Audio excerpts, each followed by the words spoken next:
சென்னை துறைமுகத்தில் கடலில் கார் கவிழ்ந்து விபத்திற்குள்ளான நிலையில் ஓட்டுநரை தேடும் பணி தீவிரமாக நடைபெற்று வருகிறது. இந்நிலையில் ஓட்டுநரின் உறவினர்கள் கொட்டும் மழையில் போராட்டத்தில் ஈடுபட்டு வருகின்றனர். இதுகுறித்த கூடுதல் தகவல்களை செய்தியாளர் சசிதரன் வழங்க கேட்கலாம். அதற்கு முன்பாக அங்கு போராட்டம் தொடர்பான காட்சிகளை பார்ப்போம்.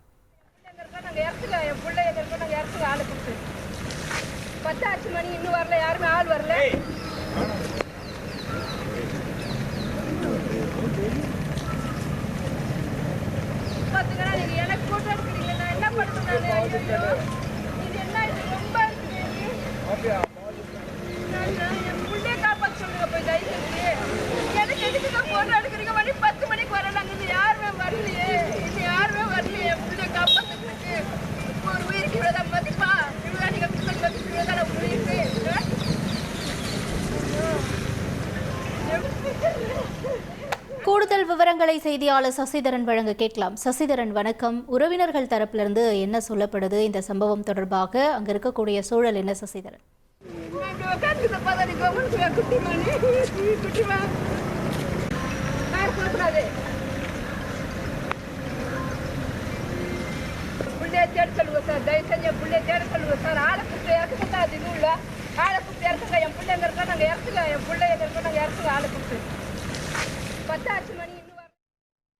துறைமுகத்தில் கடலில் கார் கவிழ்ந்து விபத்திற்குள்ளான நிலையில் ஓட்டுநரை தேடும் பணி தீவிரமாக நடைபெற்று வருகிறது. தொடர்ந்து உறவினர்களும் போராட்டத்தில் ஈடுபட்டு வருகின்றனர். இந்த நிலையில் மாயமான ஓட்டுநரின் தாயார் அளித்த பேட்டியை பார்க்கலாம். எங்க சார் காலையில் 6 மணிக்கு வந்து தேடி தரேன். நாங்கள் இது வரைக்கும் யாருமே வரல சார். நேற்று நைட்டு 7:30 மணிக்கு ஆனது. இது வரைக்கும் என் பிள்ளைய கண்டுபிடிச்சி கொடுக்கல சார். வந்தாங்க, வந்து நைட் வந்து தேடினாங்க. தேடி அது யாரோ வீரன் அவனை தேடி அவனை எடுத்துட்டாங்க. கார் எடுத்துட்டு எல்லாரும் கிளம்பிட்டாங்க சார். காலையில் 6 மணிக்கு வாங்க, நான் கண்டுபிடிச்சிடலாம். நாங்கள் 6லேருந்து யாருமே ஒருத்தர் கூட வரல சார். இது வரைக்கும் என் பிள்ளைங்க தான் பாஸ் எடுத்துகிட்டு போய் மேலோட்டமாக தேடின்னு இருக்காங்களா? மேலோட்டமாக என்ன சார் இருக்கும்? மேலோட்டமாக உள்ளே இறக்கி விடலாம் இல்லையா? அத்தனை பேர் இருக்காங்க தெரியும். எத்தனையோ இதுலேருந்து ஆழத்துல இருந்தாலும் எல்லாரும் செய்யறாங்க. தயவு செய்து சிஎம்க்கு கோரிக்கை வைங்களே சார். இந்த மாதிரி எதுவுமே இது பண்ணாமல் இருந்தால் என் பிள்ளை எப்படி சார் என்ன பண்ணுறாங்கன்னு தெரியலையே. அவங்க வீட்டு பிள்ளைங்க இந்த மாதிரி பண்ணுவாங்களா?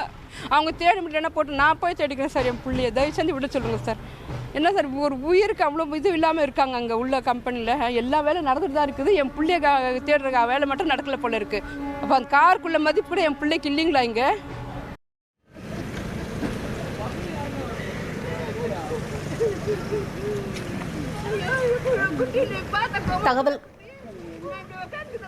தொடர்ந்து சசிதரன் தகவல்களை வழங்க இணைகிறார். சசிதரன் வணக்கம். முழு விவரங்கள் என்ன? சென்னை கொடுங்கூர் பகுதியை சேர்ந்த கார் ஓட்டுநர் முகமது சாகி இவர் நேற்று துறைமுகத்தில் கடலோர காவல்படை பணிபுரிந்து வரும் அதிகாரி ஜோகேந்திரா காண்டா என்பவருக்கு தற்காலிகமாக கார் ஓட்டுநர் ஆக்டிங் டிரைவராக நேற்று வந்திருக்கிறார். அப்போது காரை பின்னோக்கி இயக்கிய போது எதிர்பாராத விதமாக பிரேக் பிடிக்காததால் அவர் கடலில் காரை இழுத்திருக்கிறார். அதில் ராணுவ அதிகாரி உடனடியாக கண்ணாடியை உடைத்து வந்து தற்போது ராணுவ மருத்துவமனையில் அனுமதிக்கப்பட்டு சிகிச்சை பெற்று வருகிறார். காரை மீட்ட நிலையில காரின் உள்ளே இருந்த ஓட்டுநர் எங்கே என்று நள்ளிரவு 11 மணி அளவில் முதல் 2 மணி வரை கடலோர காவல்படை அதிகாரிகள் எல்லாரும் முழுவதுமாக தேடி இருக்கிறார்கள். அப்போது இரவு இருட்டு என்பதால் தேடும் பணியானது சற்று தோல்வி அடைபட்டிருக்கிறது. இன்று காலை 6 மணி முதல் தேடுவார்கள் என எதிர்பார்க்கப்பட்ட நிலையில் அவர்கள் குடும்பத்தாரை வரவைத்து தேடாமல் இருப்பதாகவும் உள்ளே அனுமதிக்காமல் இருப்பதாகவும் கூறி அவர்கள் போராட்டத்தில் ஈடுபட்டு வருகிறார்கள். கொட்டும் மழையில் சாலையில் வந்து தர்ணா போராட்டத்தில் ஈடுபட்டு வருகிறார்கள். சுமார் அரை மணி நேரம் நீடித்த இந்த போராட்டத்தை அடுத்து வெளியே வந்த அதிகாரிகள் அவர்கள் குடும்பத்தாரை உள்ளே அழைத்து சென்று 2 ஸ்கூபா டிரைவர்கள் கடலோர காவல்படையின் மூலம் கொண்டு வரப்பட்டு ஆழ்கடலுக்குள் எங்கே இருக்கிறார் என்பது குறித்தான தேடுதல் வேட்டையானது நடைபெற்று வருகிறது. சுமார் ஒரு 2 மணி நேரத்திற்குள்ளாக முகமது சாகியை நிச்சயம் மீட்டு விடுவோம் என்கிற ஒரு உத்தரவாதத்தை அவர்களது குடும்பத்தாரிடம் அளித்து தாங்களே உள்ளே வந்து பாருங்கள் என அனைவரும் சாலையில் தர்ணா போராட்டத்தில் ஈடுபட்டிருப்பவர்களை உள்ளே அழைத்து சென்றிருக்கிறார்கள்.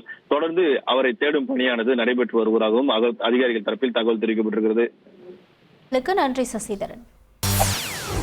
செய்திகளை உடனுக்குடன் தெரிந்து கொள்ள உடனே சப்ஸ்கிரைப் பண்ணுங்க.